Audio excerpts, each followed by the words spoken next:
시간이 2023년 5월 23일 6시 44분이네요. 오늘은 조금 늦었어요. 어제 점심 정도까지 일을 하고서 너무 피곤해서 막 몸이 깔아져가지고 잠시 눈을 붙인다는 게 도저히 못 일어나겠더라고요. 그래서 어제는 막 뒤치락 낮잠을 잔다고 하는 것이 약간의 몸앓이를 한 것 같아요. 일어나니까 저녁 6시가 넘었어요. 조금 쉬기는 쉬었는데 뭐 어쩔 수 없습니다. 닥쳤을 때는 일을 해야 해요. 지금 저는 저희들 농장 중에 제1농장을 가고 있는데 그 가는 중에 여러분한테 이제 자연과 포도나무에 관해서 또 한번 얘기를 해보겠습니다. 여러분들 대부분이 포도나무 얘기하면 시속 30km 구간입니다. 이거 뭐 청설모 때문에 포도나무를 어떻게 심느냐 이런 말씀을 많이 하세요. 그런데 요즘 청설모가 전멸하고 있습니다. 이게 무슨 얘기냐?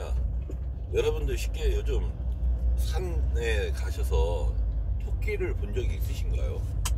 토끼 보기가 하늘의 별따기입니다. 이제 토끼를 갖다가 산토끼를 우리는 천연 기념물로 좀 보호하고 어떻게 좀 대책을 세워야 해요. 근데 그 토끼가 사라진 이유가 뭘까요? 네, 다른 게 아니라 들고양이입니다. 토끼의 사이즈나 들고양이의 사이즈가 비슷하다 보니까 토끼가 들어가는 그 구멍에 고양이가 다 들어가요. 그래서 토끼가 낳은 새끼를 이 고양이들이 다 잡아먹는 겁니다. 여러분들 이렇게 들판을 다니면서 들고양이의 비율과 토끼의 비율을 한번 봐보세요. 들고양이가 워낙에 많죠. 맞습니다. 그러다 보니까 이제 고양이가 토끼는 다 잡아먹고 그 다음에 잡아먹는 게 뭐냐? 청설모입니다. 근데 청설모를 잡는데 이 들고양이가 어미 청설모는 못 잡아요. 나무 위로 막 날아다니니까 못 뛰어다닌다고 하죠. 못 잡아요. 근데 새끼는 다 잡아먹습니다. 그래서 청설모가 지금 전멸을 하고 있는 과정이에요. 원래 청설모는 호두나무와 공생관계입니다. 즉 호두나무의 그 열매가 굉장히 크잖아요.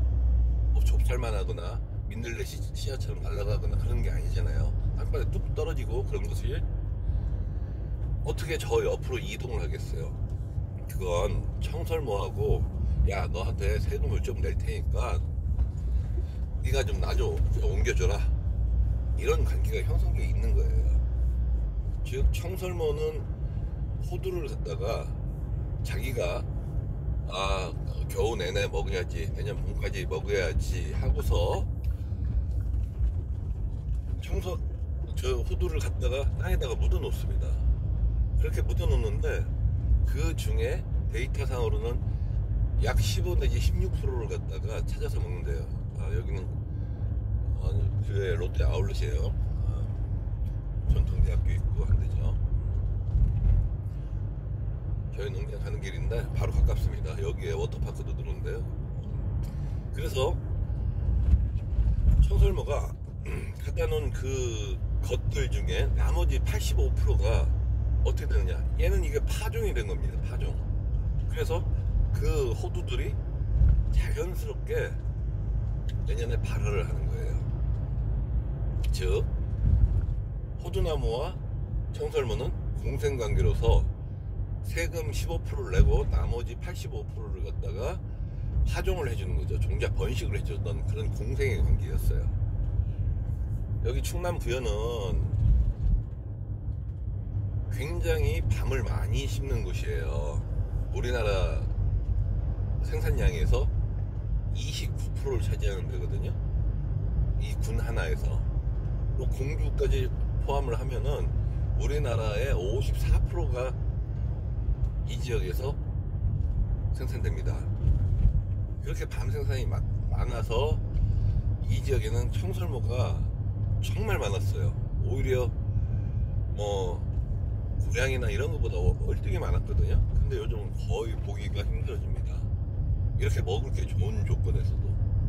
그 이유가 뭐냐면 청설모가 고양이한테 잡혀 먹는 거죠.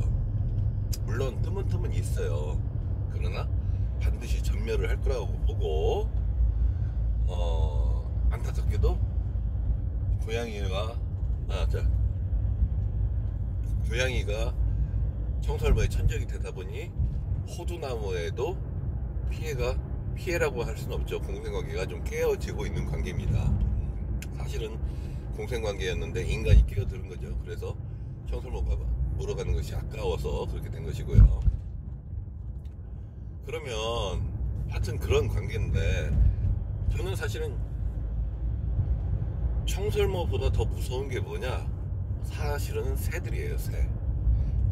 새들 중에서도 좀 약간 사이즈가 큰 애들, 참새나 이런 애들 말고 좀 사이즈가 큰 딱따구리라든가 까치라든가 까마귀, 이런 애들은 조금 약간 두렵습니다. 왜냐면 이 녀석들이 와가지고 호두가 익을 때 정도에 와가지고 거기다가 막 쪼아가지고 좀 구멍을 내요. 나무에 매달려 있는 상태에서 구멍을 내고서, 그리고 그 안에 있는 호두인을 갖다가 빼먹는 거예요. 쪼아 먹는 거죠. 그런 피해가 이제 조수에 의한 피해가 좀 많이 있어요. 그런데 반대로 작은 새들은 부리가 조그만해서 그러하지 않습니다. 오히려 작은 새들, 제비라든가 참새 뭐 이런 애들은 굉장히 유익한 우리 호두나무를 가해하는 애들의 천적이에요. 그리고 사실은 까마귀나 까치, 그리고 뭐 이런 애들, 딱따구리 같은 애들도 평소에는 호두나무에 무척 도움이 되는 이식조예요. 걔들도 다만 세금을 받아갈 뿐입니다. 이게 무슨 얘기냐면, 호두는요, 지금 여러분들 호두밭에 호두가 열려가지고 크고 있죠.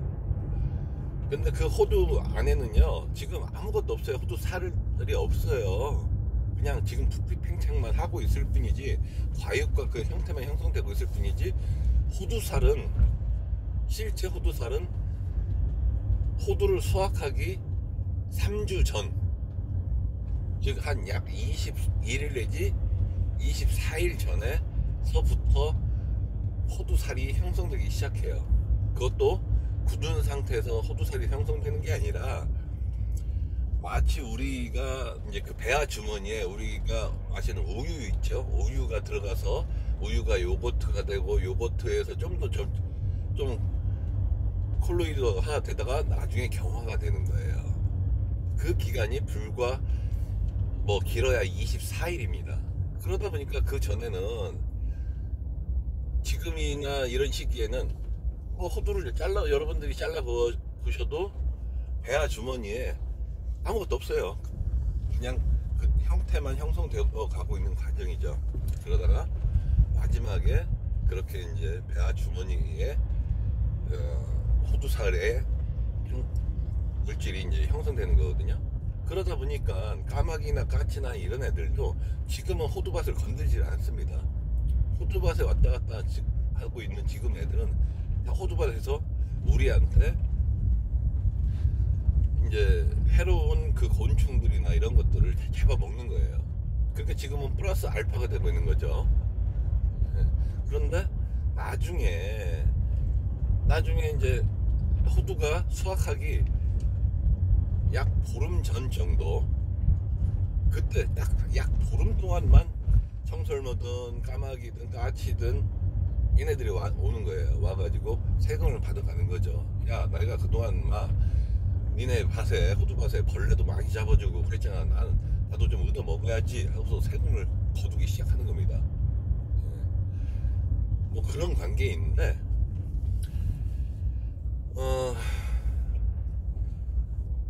만약 그런 자연적인 이치가 있는데 그것을 좀 손해보기 싫다라고 하면 약 보름 동안만 그들을 갖다가 퇴치할 수 있는 방법을 찾아내면 되는 거예요. 이러한 자연의 관계가 있어서 가지고 여러분들이 굳이 청설모 때문에 무서워서 못 심겠다 이런 얘기는 더 이상 할 필요가 없어요. 나중에는 제가 조금 전에 얘기했듯이 산토끼도 천연기념물로 지정을 해야 합니다 라고 했듯이 청설모도 천연기념물로 지정을 해야 한다 라고 말할 때가 올 거기 때문이에요. 여러분 아시나요? 지금 제가 이제 저희 일농장을 들어가고 있는 과정인데 이 들판에 지금 고라니 망쳤죠. 고라니가 수두룩합니다. 수두룩 빡빡해요. 근데 우리나라에서는 그렇게까지 하죠. 오죽하면 고라니가 막 도로에서 로드킬을 당하니까 야 이거 저거 어떻게 해야지 않냐라는 얘기도 있는데 그 고라니가 일본에서는요 천연기념물입니다. 일본에는 극소수예요 아주. 그래서 보호종이에요. 천연기념물로. 이런 서로 다른 밀도수와 관계성이 있는 거죠. 여러분들이 이런 것을 조금 아시면은 얘네들이 앞으로 어떻게 변하겠다라는 것을 이해할 수 있을 거예요. 제가 볼 때는 나중에는 꿩들 있죠. 이렇게 이제 들고양이가 많이 늘다 보면은 꿩들도 길바닥에 알을 낳기 때문에 들판에 알을 낳기 때문에 조금 빈도수가 줄지 않을까 그런 생각을 해요. 고라니라네. 청설모가 무서워서 후두나무를 못 심겠다. 그러시면 가끔 호두 과원에다요 여러분들이 집에서 먹다가 남은 음식물 쓰레기 있지 않습니까? 그걸 갖다가 호두밭에 군데군데 테두리에다가 놓으시면 좋아요. 그러면은 들고양이들이 가끔 와서 먹습니다. 그렇다고 배부르게 갖다 놓지는 마시고 가끔 갖다 놓으세요. 그래야 걔네들이 이게 먹을 게 있나 하고 가끔씩 와가지고 가끔 와서 이제 호두나무를 갖다 지켜주는 거죠. 청설모가 못 오게끔. 여러분들이 그런 걸 생각하시면서 자연을 이해하시면은 무척 도움이 되실 거라고 생각합니다. 좋은 아침 되세요.